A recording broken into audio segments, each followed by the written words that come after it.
another one of it if you want the last one. Okay. I sent you the wrong link because I'd stopped the recording. So therefore it put two different ones in the session, but sent me the first one as the reference. So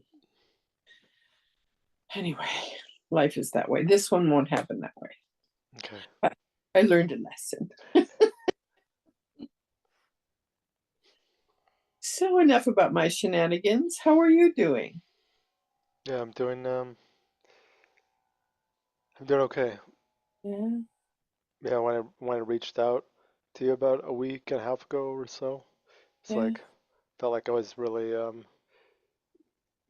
just hit another wall, Yeah. and it was hard to pick myself up. That's why I reached out to you, and I had a small procedure done last week for my nose to help me breathe better, my Oh, nice. nostril, and I feel like I can breathe better. I haven't been able to breathe through my right nostril in like a year because of the deviated septum and the collapse of the nostril, and so they put this thing in to help it keep it open a little more, and so yeah, I'm feeling pretty good. Getting Yeah, enough oxygen always helps. I know, right? I mean, I'm really am surprised because I just yeah, I thought, when you day in day out, when you just feel like you're just dragging and you just think your thoughts go all over the place, and it's like I feel like I'm yeah, back to the way I was before, where I just had energy and had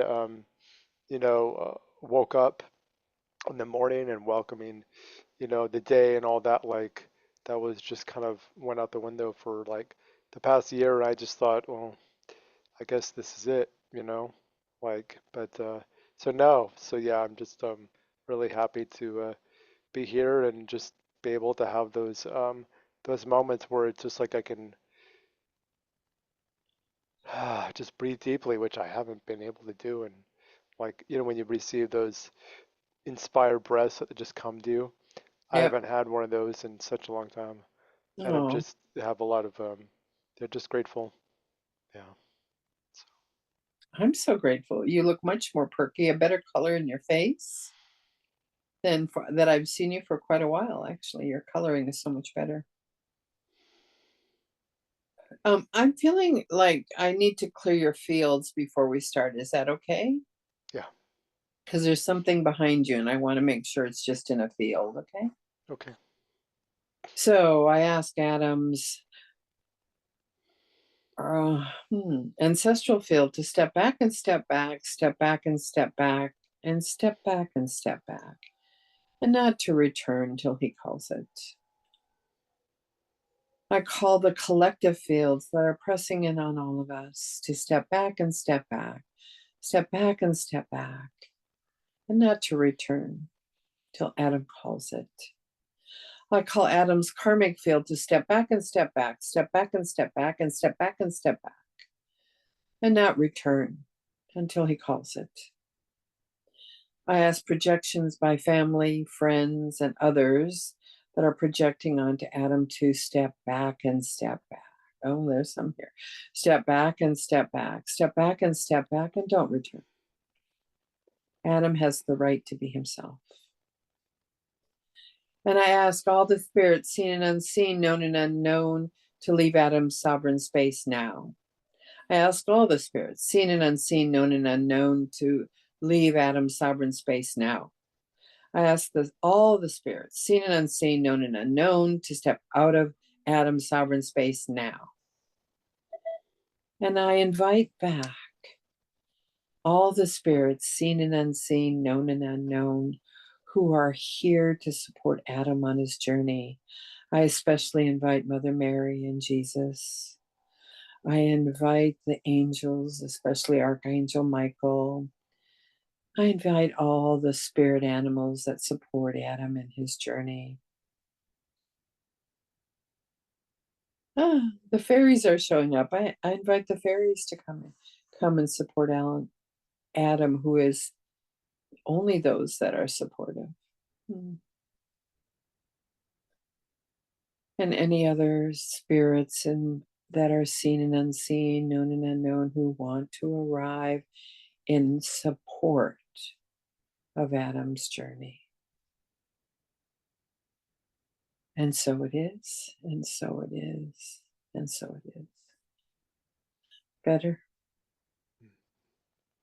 There was something behind you. It's gone now, so it was in a field. I almost got an impression it was a projection by somebody. I don't know who it is. Projecting something onto you as a truth that isn't true.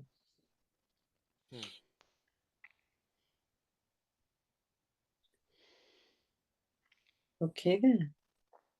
So, do you have something you'd specifically like to work on today?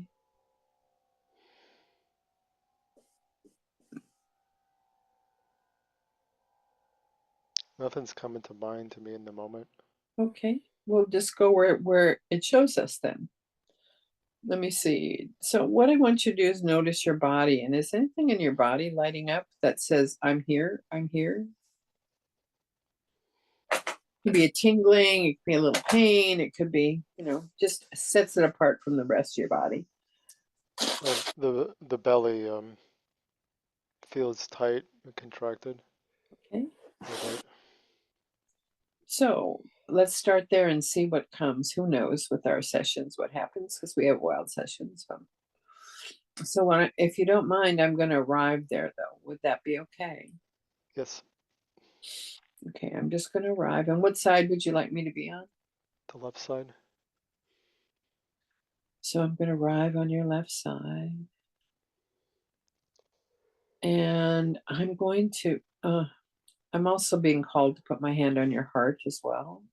So I'll put a hand on your heart and a hand on the belly, if that's okay. Yep. Okay. And we'll just notice what we see with one hand on the heart and one hand on the belly. And I'm just offering energy. I'm not pushing, I'm not pulling, just offering.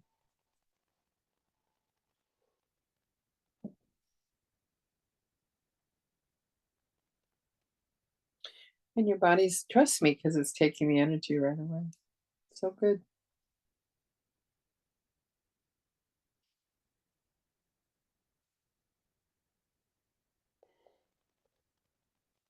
Mother Mary is actually, how someone like kneels but kind of is up somewhat upright in their kneeling? She's down by your left side. Jesus is standing behind you on the right. Michael's behind you. Quite a team. And there's a goose here. I don't know why the goose is here because he's quacking away.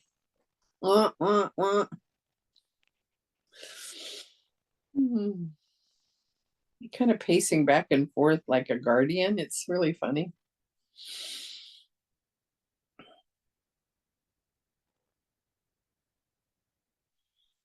I have my hand on your heart and one on your belly, just offering energy.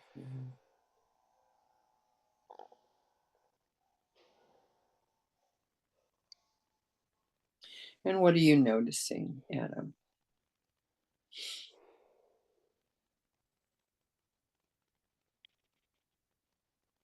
Breathing. Me breathing through my belly and just trying to breathe through from the belly and Yeah, push through the tightness. yeah. So I've been taking, there's people that do breath work. I don't know if you know that. And it's not therapeutic. I mean, like physical breath work to do that. But I get breath work to help with my breathing. And also, you can take it to spiritual levels, but I'm still working on the physical part. And one of the things this breath person said is to imagine breathing in the back of your lungs. So filling the back of your lungs at the bottom and just noticing, and don't push it, just allow it.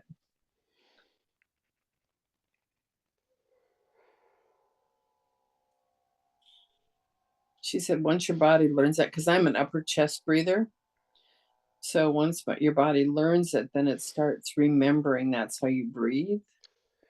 I always thought you had to breathe really deep to the bottoms of your lungs, but it's really more toward the back.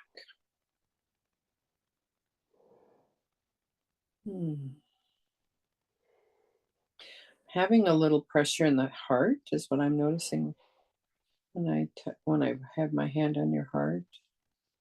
Some grief is here, is what I'm noticing. And your belly's taking energy for nourishing, is what's happening. There's no agenda in the belly, it just needs some support. At least I'm not getting an agenda at the moment.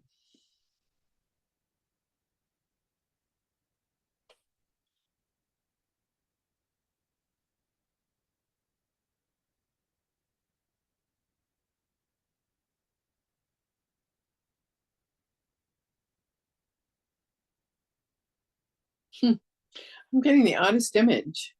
It's of a little kid in blue rubber boots stomping in puddles. And the little kid can't be more than 5 or 6 years old. And is busy stomping in puddles. I don't know what that means, but that's what flashed in my brain. Just with pure joy, absolute pure joy. Has a rain hat on and a raincoat. You know how they're kind of colorful for little kids? But the blue boots are pulling my attention, and the utter joy of stomping in puddles.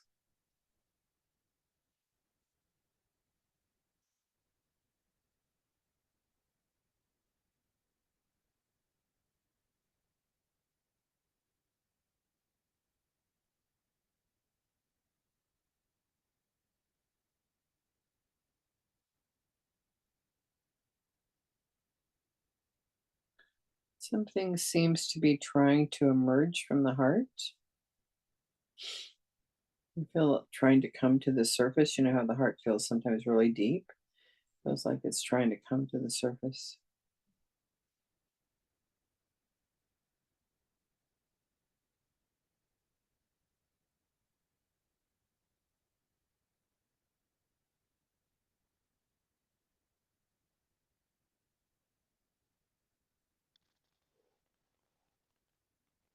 How are you doing? I'm okay. Is there anything arising for you in your memory or images or anything? Just let me know if you see anything. Okay. You don't I, have to. okay.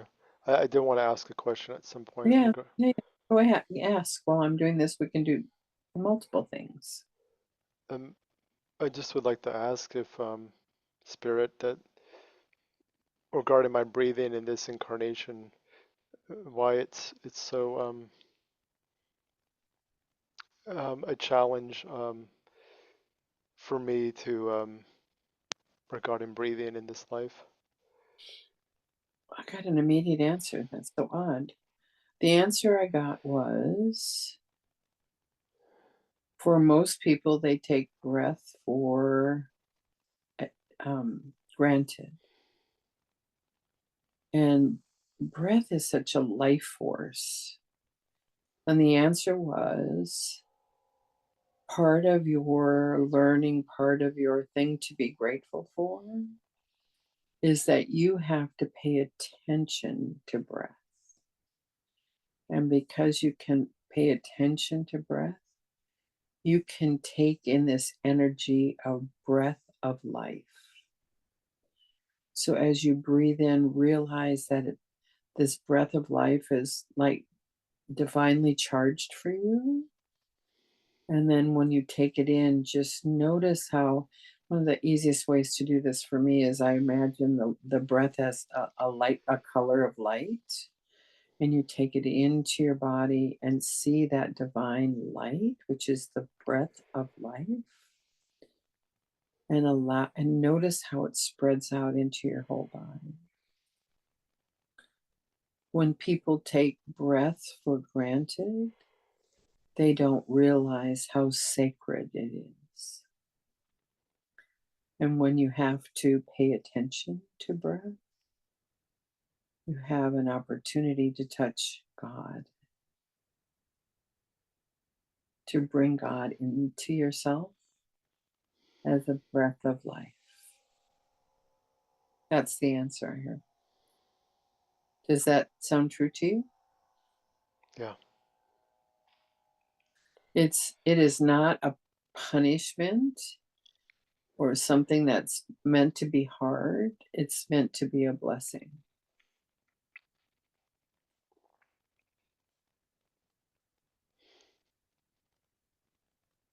Just imagine with having your nose unplugged, how it has brought some more life into your body.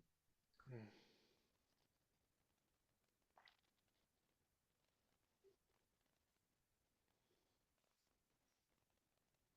You can grasp for breath or you can revel in it. And that's what you're being invited to do, to revel in the breath of life.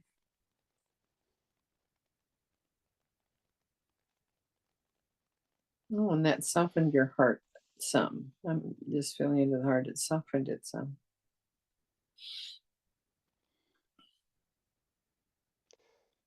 I had one more question.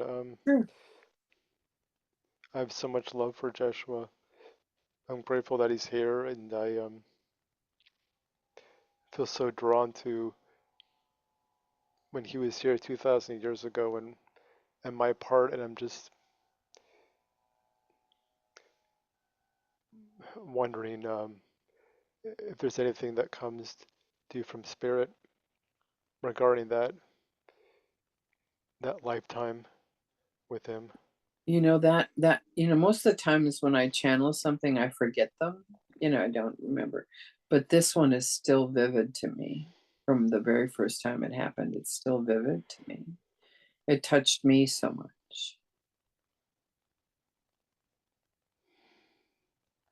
There was, in that lifetime, well, you were a follower that isn't necessarily named in the Bible, because oftentimes the Bible reflected the writers, not necessarily what was there. They didn't have access to all that was there. But it was clear to me that you were like a brother to Yeshua. And that when he died, when he was on the cross, besides the women, you were the only man that stood and witnessed what happened. And it was a profound witnessing. You weren't asked to do anything else but stand and witness the amazing act that was.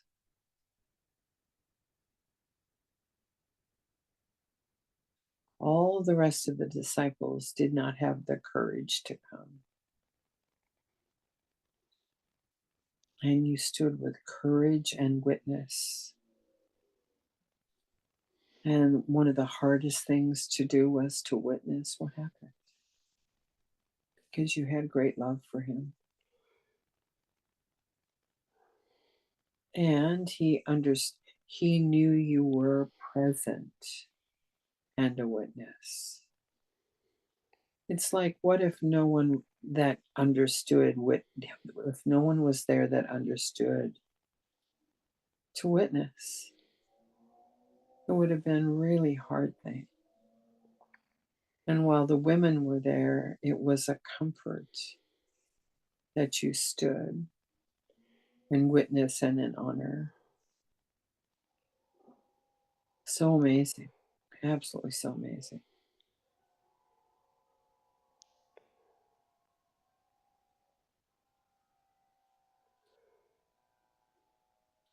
And Yeshua was telling me, because of that profound witness, no matter what lifetime you're in since then, he is close by. He comes and witnesses your life and is always there as support,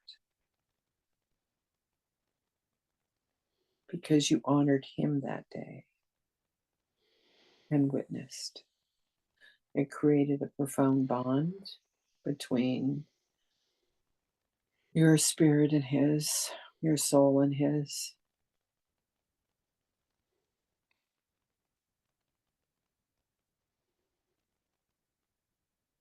It is what has drawn Mary to you so profoundly as well.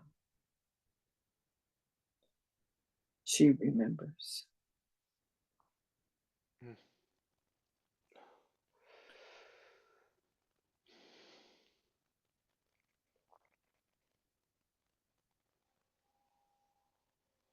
So amazing. It's so clear to me. Most things aren't clear. This clear. This is crystal clear. And the impact of it was great. Even though it seems like a small thing, it had a great, it sent out something into the universe. Sometimes we think we are not contributing or not doing something or should be doing something, or why am I not that? I'm not this. But there's something profound about your presence on the earth at this time, and to feel into that.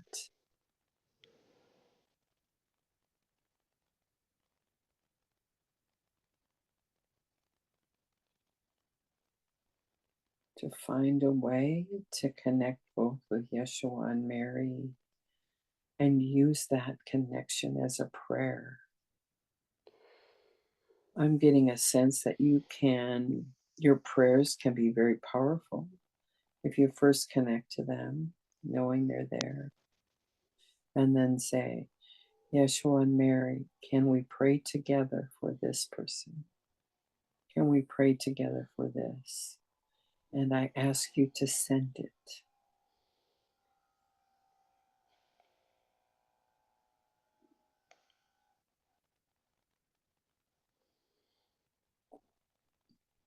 Yeah, they're saying you have a prayer ministry, an important prayer ministry. Mm.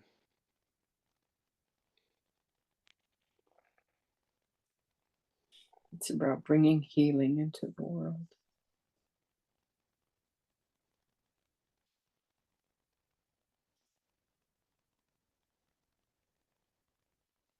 If someone comes to your mind, you see them before you and you say, Yeshua and Mary. You see Mary on one side, Yeshua on the other. Can we pray together and send healing to this person? And you don't have to know what healing needs to be said, just the word healing, because they know the best way. You're the one that sends the energy because you're incarnated and you can send it. Does that make sense? Yeah. Because they're still in spirit. So if someone can say the words, then the three of you together can send.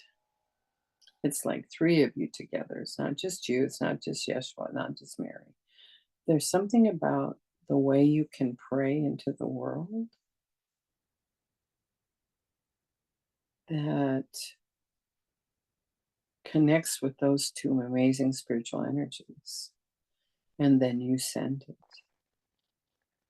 You speak it into the world and send it. One of my deep gifts is a blessing maker. I make blessings and send them. There's something about how you can pray and send it. When you join hands, connect with Yeshua and Mary.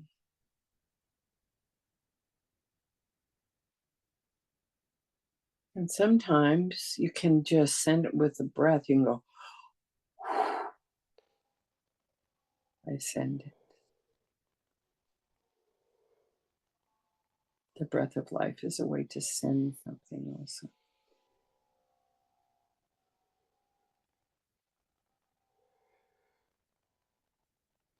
I had a question. If you could ask, regarding Mary, I feel in my heart this connection so deep with her, and I'm just wondering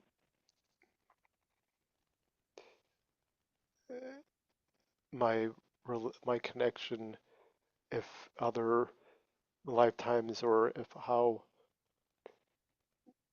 did I choose her? Did she choose me? Was this? I just have a lot of questions that I'm just It was set in motion at the cross because you stood and witnessed, but you stood with her as well.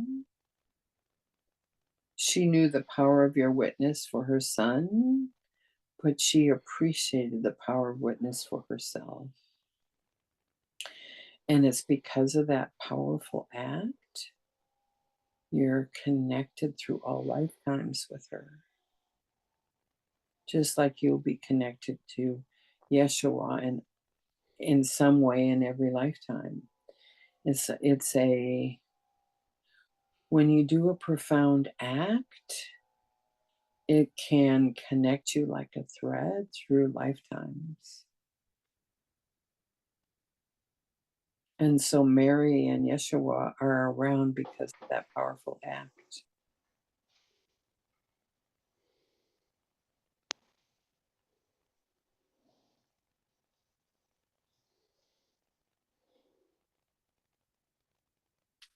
So even if you don't sense them around, they are always around. Every time you and I work together, they show up. I see them.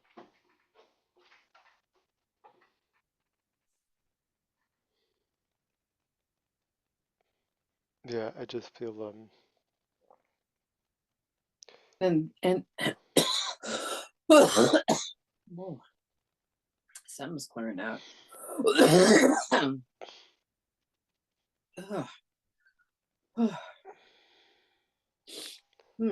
I don't know what that was. Some glob or something.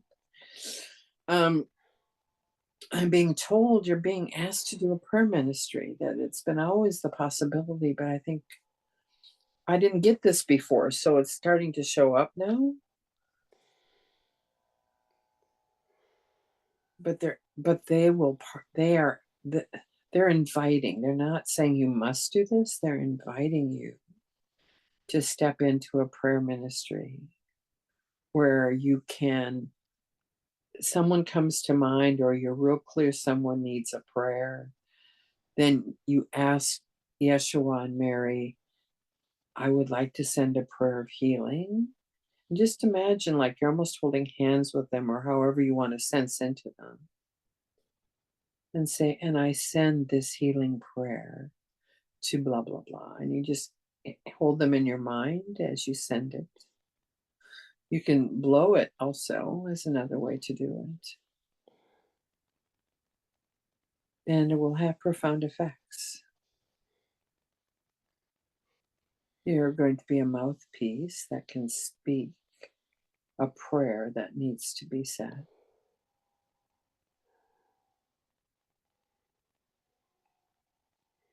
And the person will just come into your mind. Sometimes you'll get a picture of someone you don't even know, is what I'm being told. And that just means you're praying for this person. You just hold them in your head and say, I partner with Yeshua and Mary to send a prayer of healing to this person. And you see the picture of the person or the image you're sent, and then you just send the prayer of healing. Just see it go. Does that feel true to you? That's what I'm hearing. yeah. I just start to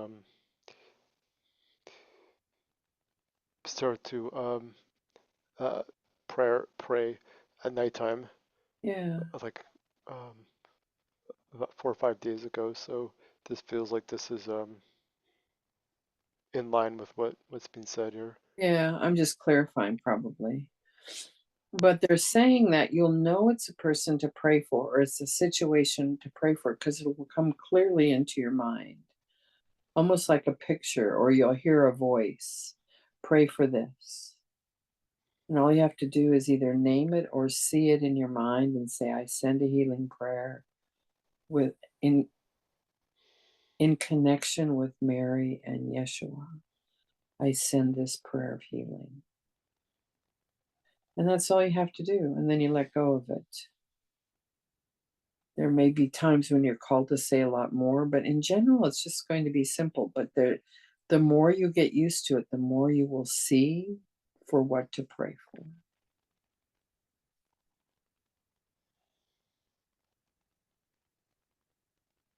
At first, it'll be familiar things. But as you become more practiced, they're telling me that you will get pictures of people you don't even know, or maybe doesn't make sense. And you just trust you're being called to pray for that person or that situation. And you can think to yourself, how would that ever help? And it doesn't matter how it would help.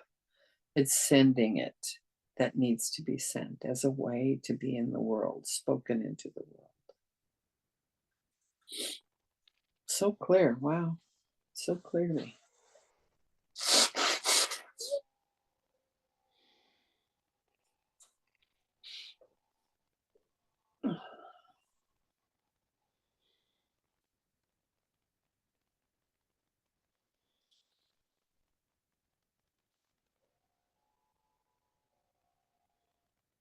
I wish my marching orders were that clear. Mine are all over the map.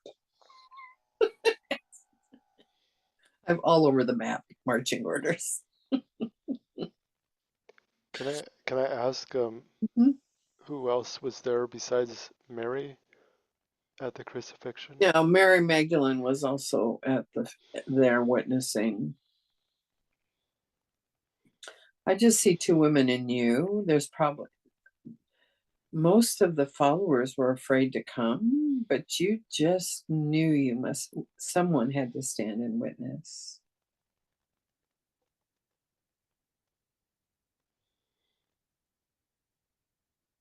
I'm getting Mary had a sister that was also there. I don't remember from my own Bible readings of if Mary had a sister, but I'm getting there where her sister was there also when I ask. But it was just the women. I'm pretty sure I'm right. Nicodemus stood up on a hill but did not come close. He also witnessed, but he was up on a hill behind you, way up on a hill. So he was watching from afar. He was too scared. Odd name to come into my brain.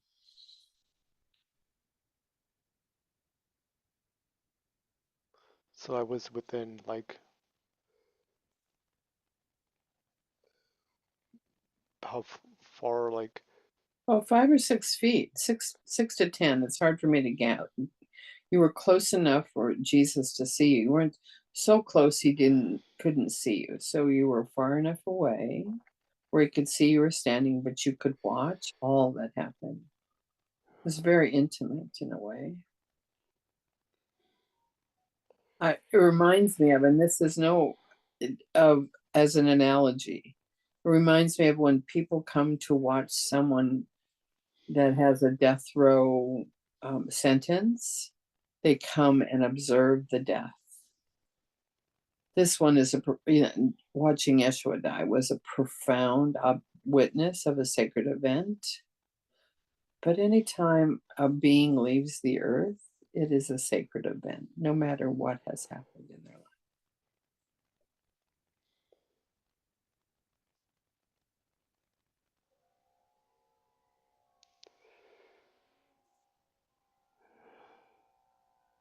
You standing and giving witness gave Yeshua strength and the human part that he was, where it was hard to be on the cross.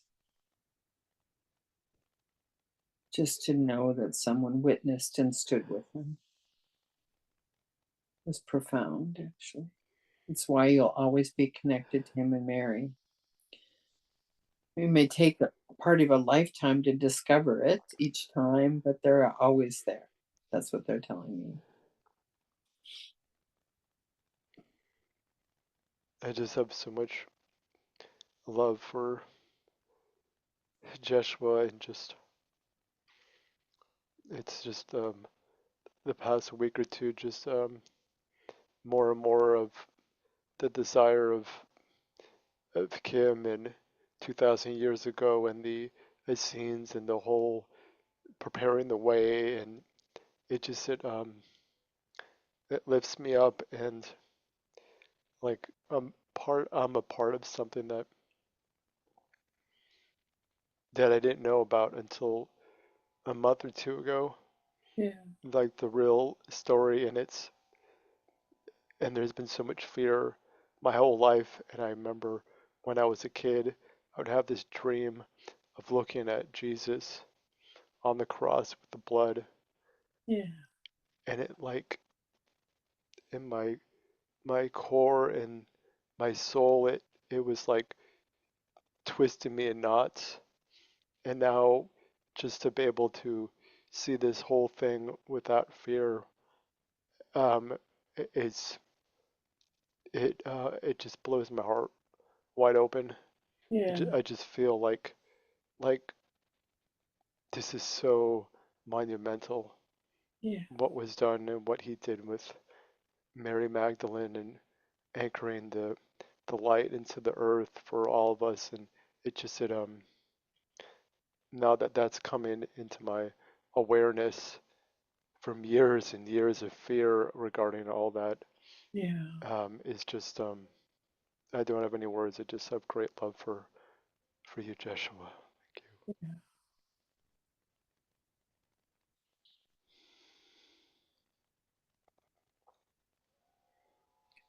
The sacred act that you did at that time will follow you for for the rest of your lifetimes. And with each lifetime, it will open your awareness in a new way.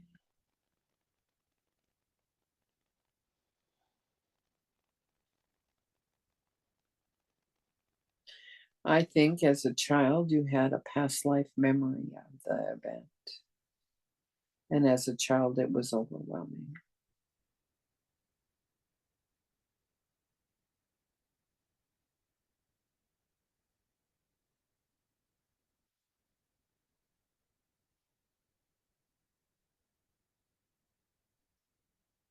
Okay, now all these just random questions are coming to my mind. Okay, I'll answer random questions if I can. Do you know what star system I come from? The Pleiades is what entered right away. Pleiades.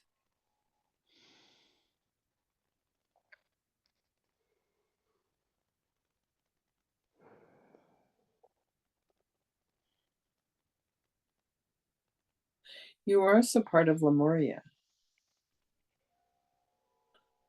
is another thing that I just hit my brain. You're part of Lemuria.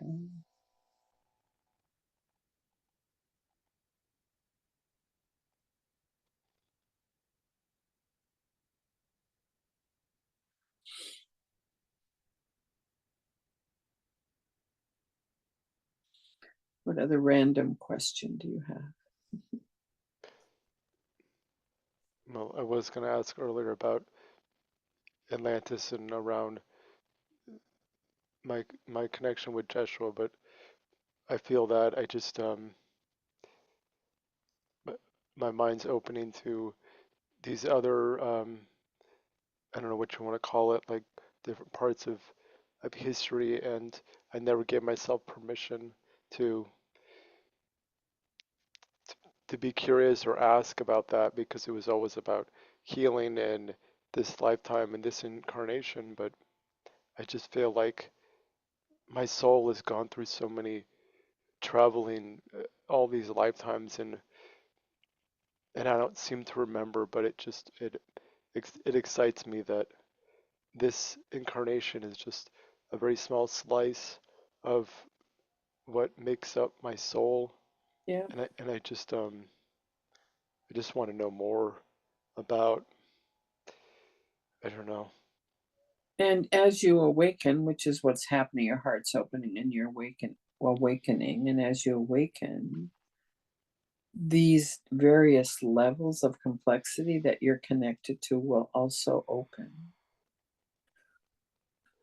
That's what's happened with me and anybody else I know. I didn't know any of this stuff either. I mean, I've been on a spiritual path for my whole life, but something in about the last 10 years has really been opening and opening and opening for me.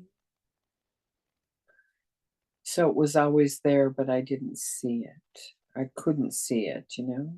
So it tells me that your vibration is raising and your heart's opening. So you will just see more and more of a truth. If you don't see it, it'll be put in front of you for you then to begin to see it, is what happened.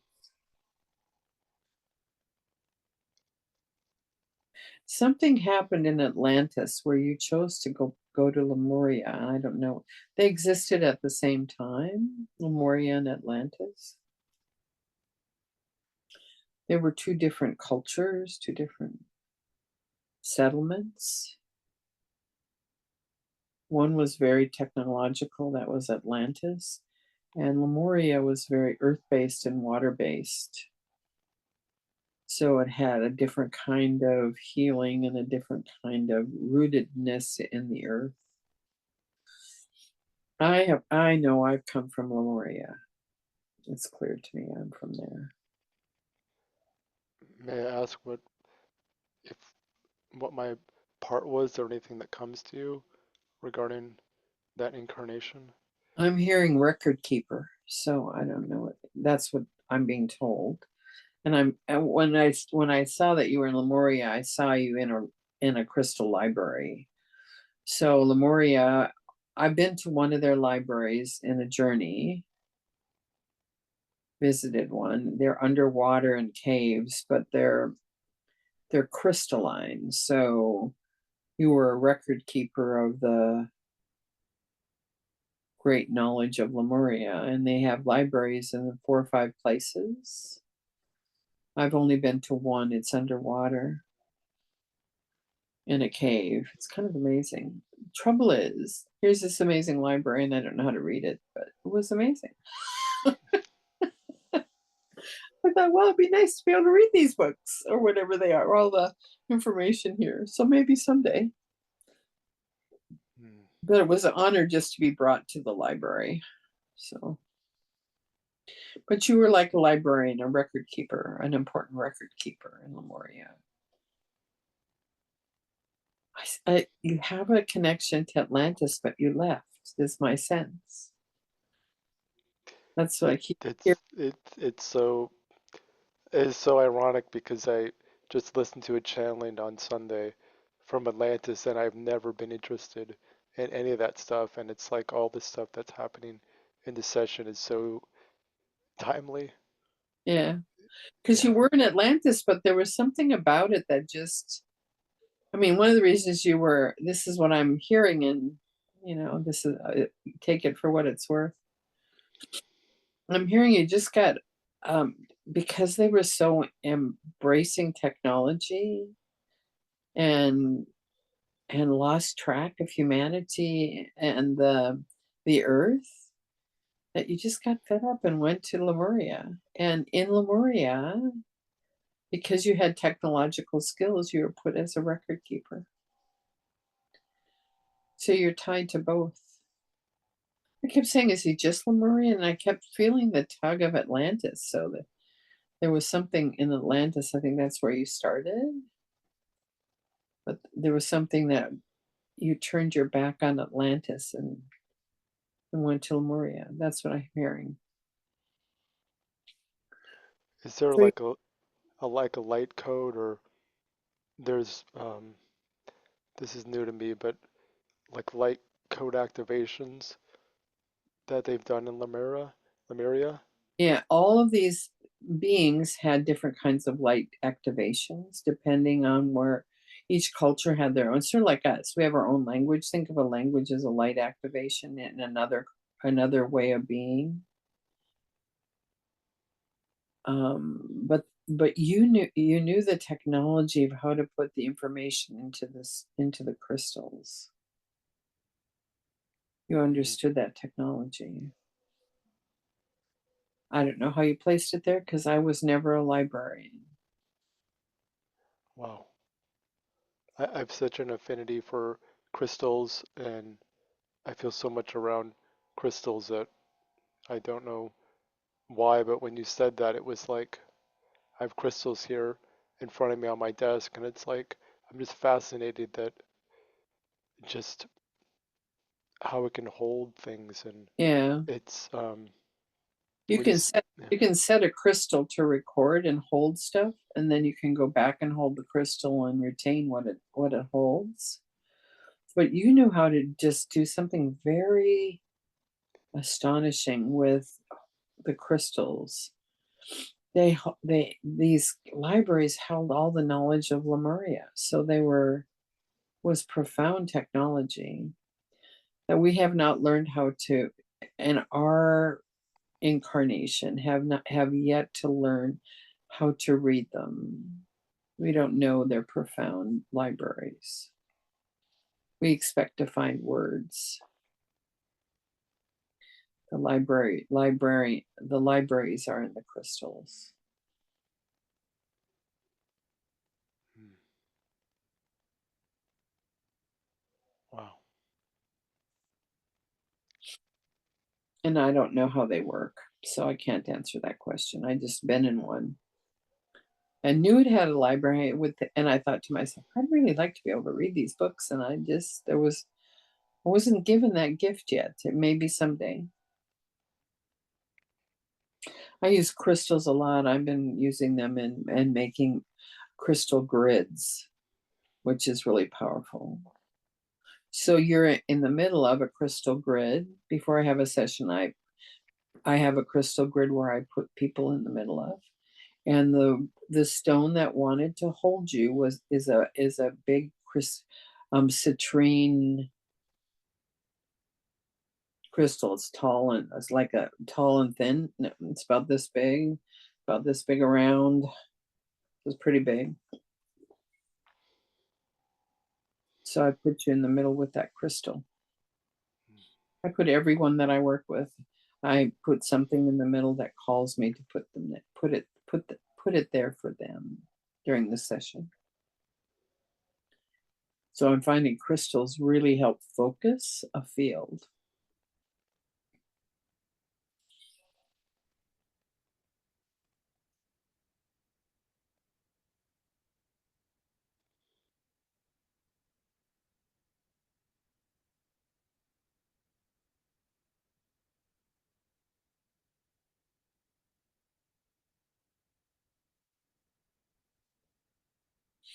Any other? How's your heart doing, by the way? It's feeling better to me. Yeah, it feels softer. There was some. It doesn't feel like there's maybe that big coughing thing happened. Moved it. The belly for me feels kind of full. It Um, is.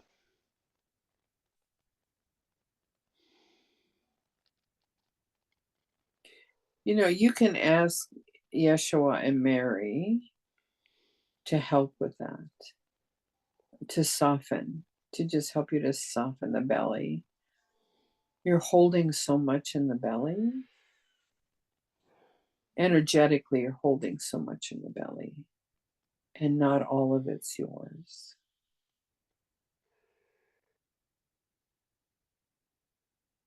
So I've taken on other ancestral. Other things, there may be some ancestral things here, but at the moment, I'm sensing there's personal field stuff that's there. You might be holding stuff for your mother and father, is my guess.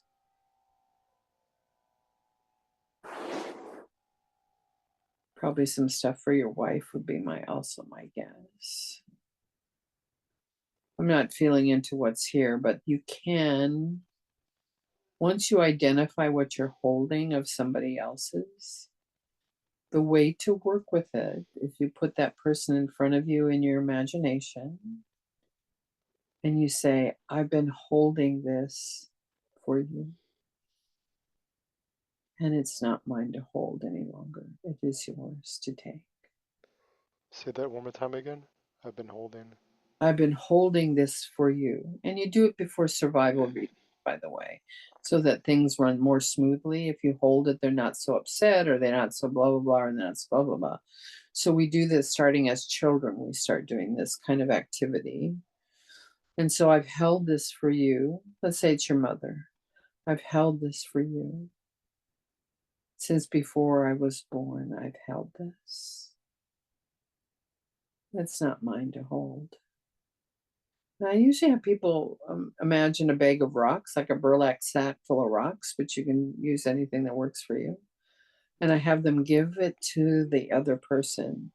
And if they won't take it, you lay it at their feet and say, with all honor and respect, this is not mine to hold. And then you, once you've done that and have a sense you've given what is not yours to hold, I take what is mine, and then imagine yourself turning and stepping into the future without it.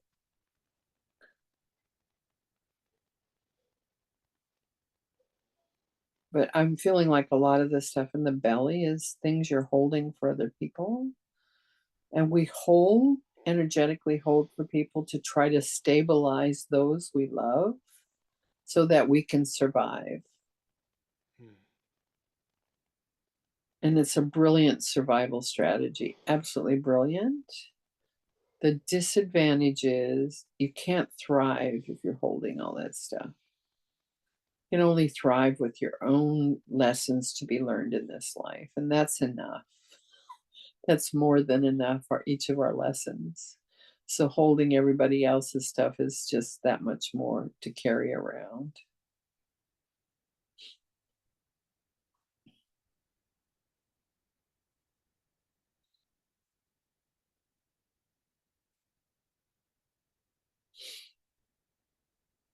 And so we have a few more minutes.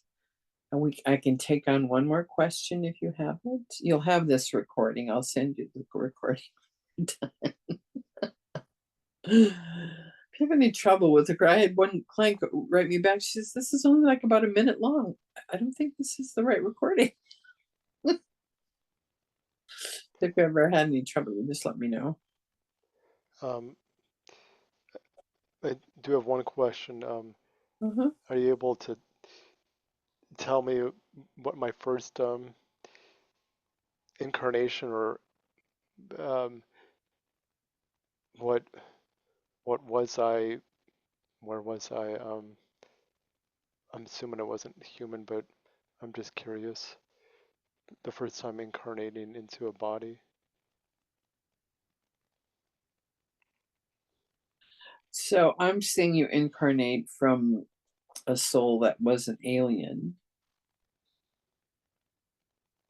So you came specifically from a star person. You'd had all those experiences. So you weren't born into like a bear or an animal. You incarnated from a star system. And I can't see those where you started with that. Um, we have thousands of lifetimes. And if they start with a quest to awaken, and go through different kinds of iterations to finally reach a level of awakening where we can co-create and not necessarily need a body. The Buddhist tradition is pretty good about representing this. They say the bodhisattvas come back. They're enlightened, but they come back until all will be released from the bondage or not being awakened. So with each lifetime, it's interesting in the Hermetic traditions. They show how the soul evolves, and part of the evolution in the Hermetic tradition is to become an angel. So all the angels have come through an incarnation pathway. And as your awareness rises, in frequency, you're transmuted from one level of being into another.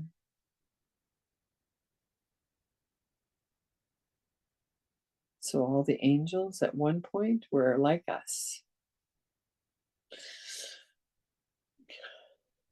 So they can have a certain level of knowledge of, and in other systems and other, it's sort of like, it isn't like I'm going to be an angel tomorrow, but I might be an angel in the next creation of the universe. I may have reached it by then, maybe. So it's hard to predict. I don't think there's a fast track. Not because it's meant to be hard, but it is hard to increase vibration and to just let go of all the stuff that keeps us in lower vibrations. All of it's good. All of it's perfect timing. All of it is, if you can get to a level high enough where you can see a broader picture of what is happening, you'd be surprised what you see. I have been so surprised. Because the little niggly things that you get into in this life that seem so hard are actually, if you get in a high enough vibration to look down, you can see they actually have purpose. There's actually a golden thread that goes through them, and there's a goodness about it. There's a goodness. And finding the goodness sometimes is hard.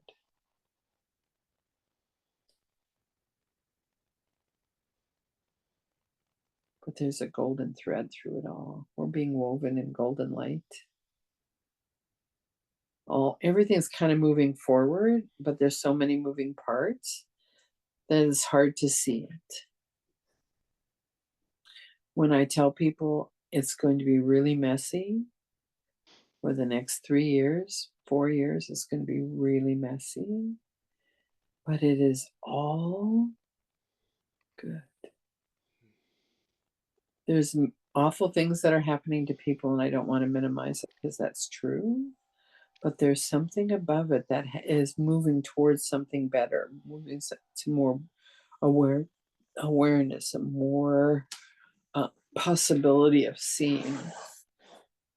So your prayers are really important at this time because the world needs people to pray to find the golden thread of awareness. And not many people know how to pray.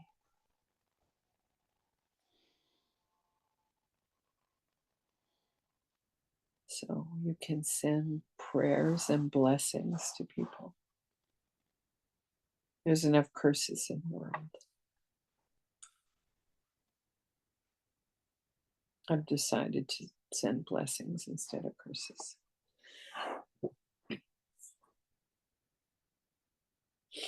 And so I'm going to return to where I am, coming back, coming back.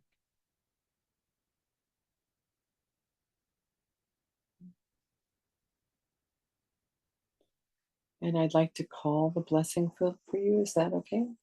Yes. I call the blessing field for Adam. May it really arrive with a soft spring breeze of fresh leaves and moisture and the strong breath of life awakening. And may it bring for him clarity on the next step in his life. And may it clarify his connections with Yeshua and Mary, that they become more and more real and present. May it teach him how to pray and to bring those that need his prayers. And mostly, may it bring him joy and in the breath of life. And so it is. And so it is.